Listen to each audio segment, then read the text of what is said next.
আজকে তৈরি করে দেখাবো চটপটি। আমার মনে হয় কম বেশি ছোট বড় সবারই এই খাবারটা অনেক বেশি পছন্দের। তবে বাইরে থেকে আমরা যে চটপটিটা কিনে খাই সেটা কতটুকু স্বাস্থ্যসম্মত এটা নিয়ে কিন্তু একটা সংশয় সবার মনের মধ্যেই রয়ে যায়। তো ঘরে কিভাবে খুব সহজে এবং স্বাস্থ্যসম্মত উপায়ে আমরা চটপটি তৈরি করে নিতে পারি সেই রেসিপিটাই আজকে আপনাদের সাথে শেয়ার করব। তো চলুন দেখে নেওয়া যাক কিভাবে তৈরি করতে হয়। তো চটপটির জন্য আমাদের প্রথমেই লাগবে ডাবরি ডাল বা চটপটির ডাল। তো এই ডালটাকে আমি সারা রাতের জন্য ভিজিয়ে রেখেছিলাম, তারপরে আমি ভালোভাবে পরিষ্কার করে ধুয়ে নিয়েছি। তো যদি কারো হাতে সময় না থাকে সারা রাত না রাখলেও কমপক্ষে 4 ঘন্টা চেষ্টা করবেন ভিজিয়ে রাখার জন্য। এতে করে ডালটা খুব সুন্দর ফুলে ওঠে এবং এটা খুব ভালোভাবে সিদ্ধ হয়ে যায়। তো আমি সারা রাতই ভিজিয়ে রেখেছিলাম এবং এটাকে এখন পরিষ্কার করে ধুয়ে নিয়েছি। আর দেখতে পাচ্ছেন কি সুন্দর ফুলে গিয়েছে, আর এটা সিদ্ধ করতেও অনেক ইজি হবে। তো চুলায় আমি একটা হাঁড়ি বসিয়ে দিয়েছি। এখন এর মধ্যে আমি আগে থেকে ভিজিয়ে রাখা পরিষ্কার করা চটপটির ডালটা দিয়ে দিলাম। এখন এর মধ্যে আমি দিয়ে দিচ্ছি 4 কাপ পরিমাণ পানি। আর আজকে আমি 250 গ্রাম পরিমাণ চটপটির ডাল নিয়েছি, আপনারা আপনাদের প্রয়োজন অনুযায়ী কম বেশি নিতে পারেন। এখন এর মধ্যে আমি 1 টেবিল চামচ পরিমাণ লবণ দিয়ে দিলাম। এবার চুলার জালটা ধরিয়ে দিয়ে ঢাকনা দিয়ে ঢেকে একদম লো আঁচে সিদ্ধ হওয়া পর্যন্ত জাল করে নেব। তো ডালটা সিদ্ধ হতে থাক, এই ফাঁকে আমি অন্যান্য কাজগুলো করে নিব। তো এখানে একটা বাটিতে আমি 1 কাপ মতো তেঁতুল নিয়ে নিয়েছি। আর চটপটিতে কিন্তু তেঁতুলের টকটা চটপটির স্বাদ অনেক গুণ বাড়িয়ে দেয়, সেটা হয়তো আমরা কম বেশি সবাই জানি। তো এখন এর মধ্যে আমি কিছুটা পানি দিয়ে দিব। আর পানি দিয়ে আমি তেঁতুলটাকে অল্প 10-15 মিনিটের জন্য ভিজিয়ে রাখবো। এতে করে তেঁতুলটা নরম হয়ে যাবে এবং এর ভিতর থেকে কাতটা খুব ইজিলি বের হয়ে আসবে। তো এটা কিছুক্ষণ ভেজানো থাক। তো কিছুক্ষণ পরে যখন এরকম তেঁতুলটা নরম হয়ে যাবে ওই পর্যায়ে হাত দিয়ে এভাবে একটু কচলে নিলেই দেখবেন খুব ইজিলি তেঁতুলের থেকে বিচিটা আলাদা হয়ে যাবে এবং এইভাবে কাতটা বের হয়ে আসবে বা তেঁতুলের মাড়টা বের হয়ে আসবে। তো এখন আমি হাত দিয়ে এভাবে চেপে চেপে তেঁতুলের আঁশ এবং বিচিটাকে ছাড়িয়ে নিচ্ছি। আমি এই তেঁতুলটা বছরের প্রথম দিকেই কিনে সংরক্ষণের জন্য রেখে দিয়েছিলাম নর্মাল ফ্রিজে। তো উপরে আঁশটা আর নেই, শুধু বিচিটা আছে। তো আমি কিন্তু হাত দিয়ে খুব ইজিলি ক্লিন করে নিতে পারছি। আর আপনারা চাইলে এভাবে হাত দিয়ে ক্লিন করে নেওয়ার পরেও যদি মনে করেন যে এর ভিতরে বিচি বা আঁশ আছে, সেক্ষেত্রে স্টিলের যে চালনিগুলো আছে ওগুলো দিয়ে একটু চেলে নিতে পারেন। তো আমারটার মধ্যে দেখেন কোনো আঁশ বা বিচি নেই, তো আমি আর ওর কাজটা করলাম না। তবে কেউ প্রয়োজন মনে করলে করতে পারেন, স্টিলের ছাঁকনি দিয়ে একটু ছেঁকে নিতে পারেন এই মাড়টা বা কাতটা। এখন এর মধ্যে আমি কিছু মশলা অ্যাড করব।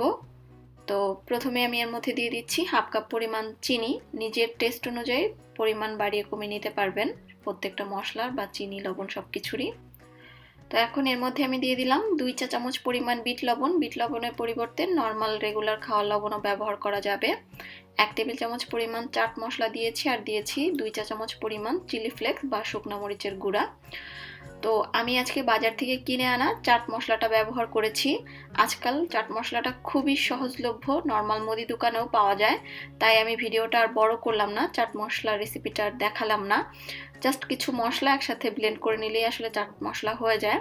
তারপরেও যদি আপনাদের কারো রেসিপি লাগে ইউটিউবে সার্চ দিয়ে দেখতে পারেন, অনেক রেসিপি পাবেন। তো টকটা কিন্তু রেডি হয়ে গিয়েছে। আর এরই মাঝে কিন্তু আমি যে ডালটা সিদ্ধ করতে দিয়েছিলাম চটপটির জন্য সেই ডালটাও সিদ্ধ হয়ে গিয়েছে। তো আপনারা হয়তোবা দেখে বুঝতে পারছেন ডালটাকে সিদ্ধ করতে হবে এমনভাবে যে ডালটা দেখতে আস্ত থাকবে, তবে একটু হালকা চাপ দিলে এটা ভিতর থেকে একদম এরকম সফট থাকবে। তো এইভাবে আপনারা ডালটা সিদ্ধ করে নেবেন, তাহলে চটপটিটা খেতে ভালো লাগবে। একদম গলিয়ে ফেললেও ভালো লাগবে না, আবার বেশি শক্ত থাকলেও কিন্তু ভালো লাগবে না। তো ডালটা অবশ্যই ভালোভাবে সিদ্ধ করে নেবেন যাতে করে সফট থাকে বাট একদম গলেও না যায়। তো ডাল সিদ্ধ করার পরে উপরে দেখবেন কিছু খোসার মতো এভাবে ভেসে উঠবে। তো যারা পছন্দ করেন না তারা এভাবে এগুলোকে ফেলে দিবেন। তো আমি খুব একটা পছন্দ করি না এই জিনিসটা, তাই আমি এভাবে ফেলে নিচ্ছি। সবগুলো এভাবেই ফেলে দিব। তো আমি সিদ্ধ করা ডালটা একটা বাটিতে নিয়ে নিয়েছি। এবার আমি চটপটিটা সবকিছু দিয়ে মেখে নিব। তো প্রথমেই দিয়ে দিচ্ছি মাঝারি সাইজের 2টো সিদ্ধ আলু। জাস্ট আলুটা সিদ্ধ করে হাত দিয়ে এভাবে চাপ দিয়ে আধা ভাঙা করে দিতে হবে, একদম ভর্তা করে দেওয়া যাবে না। হাত দিয়ে চাপ দিলে যতটুকু যেভাবে ভাঙে ওরকম অবস্থায় দিয়ে দিবেন। তো এখন এর মধ্যে আমি ধনিয়া পাতা কুচি, পেঁয়াজ কুচি, শসা কুচি আর কাঁচামরিচ কুচি দিয়ে দিব। তবে এখানে আমি কোনো পরিমাপ বলছি না, নিজের পছন্দ অনুযায়ী বা নিজের টেস্ট অনুযায়ী আপনারা এই জিনিসগুলো বাড়িয়ে কমিয়ে নিতে পারবেন।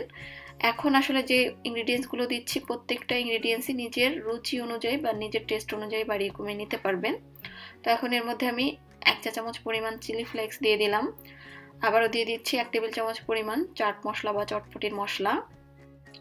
দিয়ে দিচ্ছি বিট লবণ 2 চা চামচ পরিমাণ। বিট লবণ না থাকলে নর্মাল লবণও দেওয়া যাবে, তবে বিট লবণ দিলে সুন্দর একটা ফ্লেভার আসে আর টেস্টটাও বেশি ভালো আসে।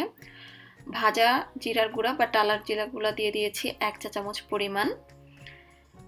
এখন এর মধ্যে আমি একটা ডিম এভাবে গ্রেট করে দিয়ে দিচ্ছি, আপনারা চাইলে হাত দিয়ে ভেঙেও দিতে পারেন। তো আমি ডিমটা গ্রেট করে দিচ্ছি যাতে করে খুব ভালোভাবে মিশে যায়। এখন এর মধ্যে আমি দিয়ে দিচ্ছি 1 টেবিল চামচ পরিমাণ তেঁতুলের টক। আমি এই টকটা কিন্তু বেশ ঘন করে তৈরি করেছি, তো এই জন্য আমি একটু প্রথমে কমই দিলাম, তারপরেও খাওয়ার সময় যার যার টেস্ট অনুযায়ী টকটা বাড়িয়ে কমিয়ে নিতে পারবে যেহেতু অনেক টক আছে। তো সব কিছু মিক্সড করার পরে আমি এখন সার্ভ করে নিচ্ছি। তো আপনারা হয়তো বা দেখে বুঝতে পারছেন যে এটা কতটা লোভনীয় এবং পারফেক্ট হয়েছে। আপনারা এভাবে একবার ট্রাই করে দেখলে নিজেরাই বুঝবেন যে আসলে এটা কতটা টেস্টি। তো সার্ভ করে নেওয়ার পরে আমি আবারও সব কিছু অল্প অল্প করে একটু উপর দিয়ে ছিটিয়ে দিচ্ছি। আর আপনারা যদি কেউ চটপটি বানিয়ে সংরক্ষণ করে খেতে চান সেক্ষেত্রে ডালটা সিদ্ধ করে আপনারা কিন্তু নর্মাল ফ্রিজে 4-5 দিন রাখতে পারবেন। জাস্ট খাওয়ার আগে সব ইনগ্রিডিয়েন্টসগুলো মিলাবেন। তবে সব কিছু মিশিয়ে কিন্তু ফ্রিজে রেখে সংরক্ষণ করে খাওয়া যাবে না, সেক্ষেত্রে খেতে ভালো লাগবে না। তো উপর দিয়ে আমি একটা ডিম গ্রেট করে দিচ্ছি, এতে করে দেখতেও ভালো লাগে, খেতেও ভালো লাগে। আপনারা চাইলে একটু ফুচকাও ভেঙে দিতে পারেন, তবে ফুচকাটা আজকে আমার কাছে ছিল না। তো আশা করছি আপনাদের কাছে আমার আজকের এই রেসিপিটা ভালো লেগেছে এবং আপনারা দেখে বুঝতে পারছেন এটা কতটা পারফেক্ট এবং লোভনীয় হয়েছে। তাহলে আজকের মতো আমি এখানেই বিদায় নিচ্ছি। সবাই খুব বেশি ভালো থাকবেন। আল্লাহ হাফেজ।